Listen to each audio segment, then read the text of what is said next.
Chapter 15.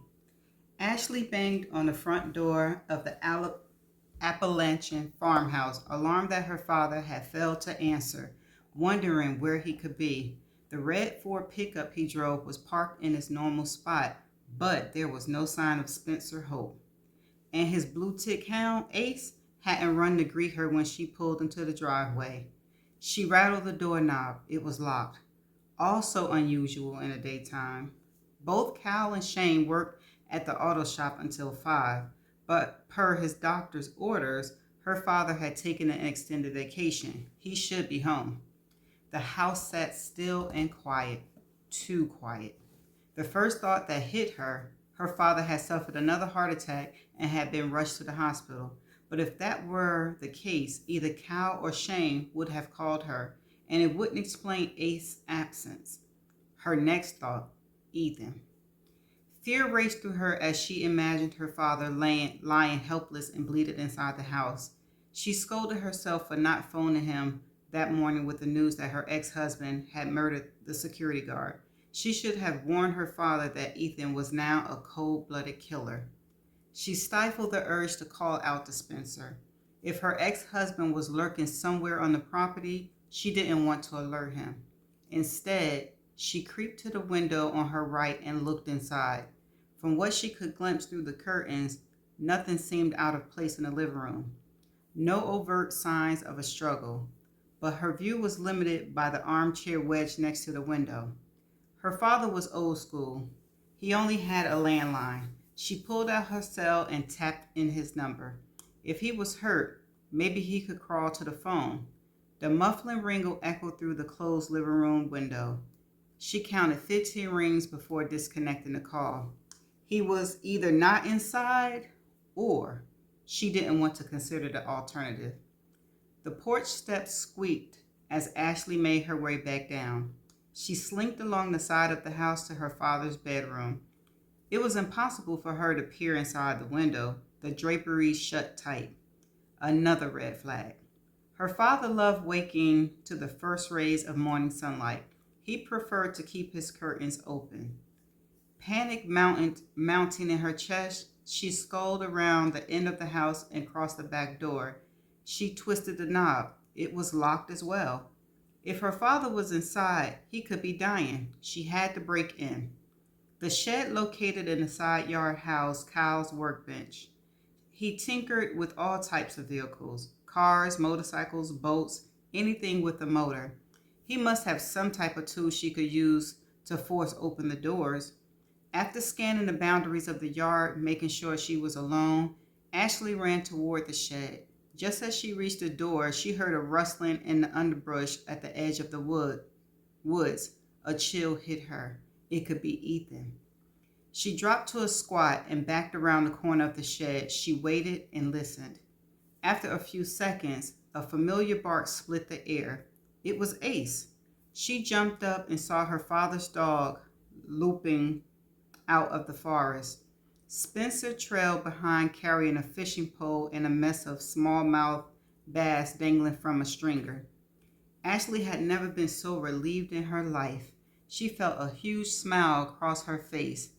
"I was wondering where you were," she said, hugging her father. "I was worried sick that something had happened to you." Though some of his color had returned, Spencer still didn't look well. "Don't be fretting about me, fine as a frog's hair." She wished she could believe him. "You shouldn't be outside alone, Daddy," she said. "Ethan killed a man last night at my house in Briarwood." "Brett's kin?" "No, he murdered an armed security guard." Spencer nodded, his lips a thin line. "Don't surprise me no more. Devil's in that boy." "I'm afraid he'll come after you, Kyle, and Shane," she said. "Ethan will do everything he can to make me regret testifying against him." "We done been expecting him, counting on it," Spencer said, a smile spreading across his face. Ashley should have figured as much. Her father was most likely itching to meet up with her ex-husband, had probably rehearsed the encounter in his mind 100 times. She realized the locked doors and drawn curtains were part of his preparation. She had to be prepared as well. "I need a pistol, Daddy." Her father stared at her. a worry glint in his eyes. You come on back home. Won't nothing happen to you here. She could tell he was afraid that she might not be able to handle a weapon. I can't leave Brett, and I know he'd never agreed to come here, she explained. We're staying at a house that belongs to one of his old friends. It's out in the middle of nowhere. When the security firm had been unable to supply them with a new guard, her fiancé had contacted an old college buddy who owned a house on a private lake. A friend he hadn't seen in years. It would be hard for Ethan to connect the two, making tracking them more difficult. I need to be able to protect him, she continued, and myself. Russ can spare Shane at the shop a while. He'll go take care of y'all, he told her, as if the matter was settled. She shook her head. Brett would never go for that idea either, not in a million years. He ever shoot a gun? Ashley tried to recall whether her fiancé had ever mentioned any firearms. I don't think so, she said after a moment. Spencer hesitated, a concerned look on his face. You sure this is what you want? Although she had no experience with a pistol, she knew she could learn. She was her father's daughter, after all. I wouldn't ask you if I hadn't already thought it through. He nodded, as though he decided to give in. He shifted the stringer of fish to his left hand and pulled up his shirt, revealing the gun holstered at his side. 45 like this, here, a mite big for your hand, he told her, and then paused a moment. Think I got something better up at the house. Ashley was thankful that no permit was required to conceal carry in Tennessee and that firearms needed no registration. She could leave her father's house with a pistol without breaking any laws. She followed Spencer through the back door into the kitchen, where he stowed the bags, and then to the gun safe in his bedroom. Here's a 9mm, he said, as he pulled a pistol from the safe. Should do you just right. When she was a teenager, she fired a shotgun into the air to scare a fox prowling around their chicken coop, but she never fired a pistol. The Smith & Wesson was heavier than she expected, felt foreign in her hand. Knowing she needed proper instruction, she traveled to her father's house rather than purchase a firearm from a dealer. Without Spencer's help, she feared killing herself or some innocent person by accident. Can you teach me how to shoot it? She asked, handing the gun back to him. Her father smiled. Come on outside. Spencer retrieved a box of ammunition from the top shelf of the gun safe and relocked the door. When his back was turned, Ashley pulled out the 10 $100 bills she had folded in her pocket and slid them onto the top of his dresser, knowing he would never accept the money if she offered it to him outright. She figured the amount should cover the cost of the pistol, the ammo, and his time. Then she followed her father to the backyard, to the area near the edge of the forest where Kyle and Shane practiced their aim. Spencer and Ashley worked together, lining up empty beer and soda cans on a 2x4 stretched atop two rusty barrels. She enjoyed spending time with him, and judging by the smile on his face, it appeared he felt the same. Her father held out the pistol. Push this here button, the magazine pops out. She watched as he loaded the magazine with rounds and snapped it back inside the grip of the pistol. This here's the slide. Push it back like so, he said, demonstrating. Rounds chambered, good to shoot. After showing her how to work the safety and how to line up the sight, he handed the weapon to Ashley. Gripping the pistol the way her father had instructed, she closed her left eye, fixed the front sight on the middle of the red can, pulled the trigger, and missed. Surprised by the intensity of the recoil, she almost stumbled backwards. She had known the shot would be loud, having grown up in a family of hunters, but she hadn't realized how amplified the sound would be when holding the weapon in her own hands. Spencer laughed. You done gone all tense, he said. Relax. Breathe in deep. Breathe out slow. Then squeeze. She nodded, standing with her feet apart. She focused her vision on the front sight, took a deep breath, exhaled, and then squeezed the trigger. The clink of metal hitting metal sent a bolt of adrenaline rushing through her. I hit it! Yep, sure did, her father said, his eyes twinkling. Ashley took her stance again and aligned the sight. When she pulled the trigger, another can fell.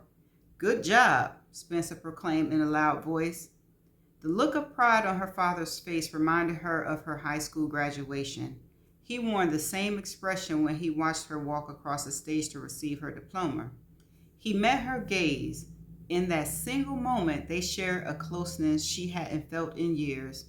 The rush of emotions that flooded her must have thrown off her aim, because the next 2 rounds she fired, she missed. She remembered all the time she watched Kyle and Shane practice. Hitting a target was harder than her brothers had made it look. Of course, they'd been shooting since they were children. So had her father. Not interested in hunting, she never wanted to be taught before. Now it was going to take her a while to get the hang of it. The ability to shoot well obviously wasn't hereditary. Ashley fired off several rounds, missing almost as many cans as she hit. About halfway through the box of ammo, she realized she'd become comfortable with the pistol, liked the weight of it in her hands. Thank you, Daddy, she said, grateful not only for the lessons, but also for the time they spent together. You stay for supper. Let me fry us up some fish. I wish I could, she said, and meant it, but I have a few errands to run before I meet Brett back at the lake house. Don't you be out after dark, Spencer said, giving her a hug, the gleam in his eyes telling her that he was proud to have her as a daughter. As they walked back towards her father's house, Ashley thought about her fiancé and hoped he was safe. He had an appointment scheduled with one of his biggest clients and it was too late to cancel. He texted her earlier right as she pulled into her father's driveway, confirming he also had dinner plans with the client. Brett didn't expect to be back at the lake house before 8. Not wanting to worry her fiancé, she hadn't told him where she'd gone. Here she go again. She left him a note just in case he arrived back at the house first. Ethan would be searching for them. She was worried he may have already located Brett's parents, thinking they might go there. She risked her own life to protect her fiancé and his family members, but she realized shooting at aluminum cans couldn't prepare her for the ordeal of firing at flesh and blood. If she came face to face with her ex-husband, if it was her life or his, would she be able to pull the trigger? Could she actually kill another human being? If she had to shoot Ethan in order to defend someone she loved, she hoped she could muster the strength. But even if she found the courage to pull the trigger, she feared she lacked the skill to hit the target. Goodbye, Daddy, she said, hugging him again. She looked into his eyes. I love you. I love you too, baby girl. She could feel the warmth of truth in his words. Ashley hopped into her sedan and buckled the seatbelt. She returned her father's goodbye wave as she pulled out of his driveway. She hadn't told him that one of the errands she needed to run was in Metler Ridge, that she planned to turn the tables on her ex-husband. Now it was time for Ashley to track Ethan. See you in the next chapter.